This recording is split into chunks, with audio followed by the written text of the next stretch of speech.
পাহাড়ের নদীর তীরে জন্মানো এই সুস্বাদু বাঁশের ডালগুলো মাটি থেকে আনন্দের সাথে তুলে নেওয়া হয়, যাতে আমরা বিভিন্ন সুস্বাদু খাবার তৈরি করতে পারি। আমি এগুলোর খোসা ছাড়ি, নরম ভেতরের অংশ মুছে ফেলি এবং পরিষ্কার জল দিয়ে ভালো করে ধুয়ে ফেলি, যাতে ময়লা বা তিক্ততার কোনো চিহ্ন না থাকে।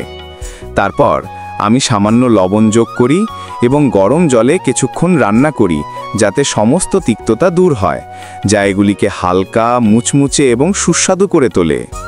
একবার সেদ্ধ হয়ে গেলে আমি অর্ধেক টুকরো করে পাতলা টুকরো করে রোদে ছড়িয়ে শুকিয়ে দীর্ঘ সময় ধরে সংরক্ষণ করি।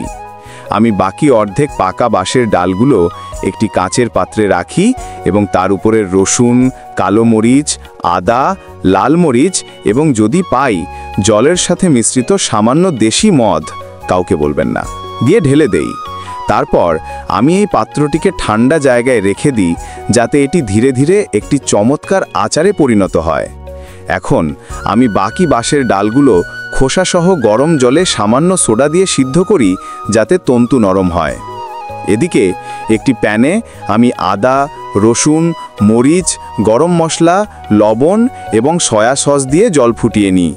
তারপর সেদ্ধ করা কুচিগুলি যোগ করুন এবং কম আঁচে ঢেকে রান্না করুন, যাতে সমস্ত মশলা ভিজে যায়।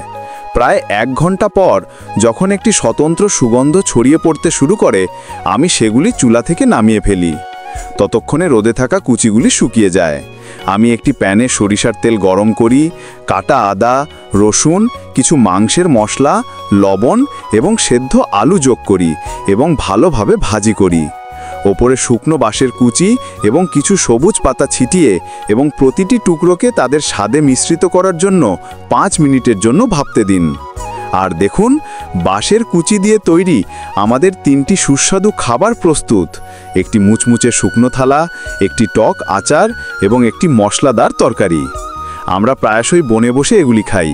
এগুলি শরীরে সতেজতা, হজমে স্বস্তি এবং একটি অনন্য ঐতিহ্যবাহী স্বাদ প্রদান করে। যাই হোক, আপনি কোন জেলা থেকে দেখছেন কমেন্টে বলুন। দয়া করে চ্যানেলটি সাবস্ক্রাইব করুন, লাইক, কমেন্ট, শেয়ার করে উপকার করুন।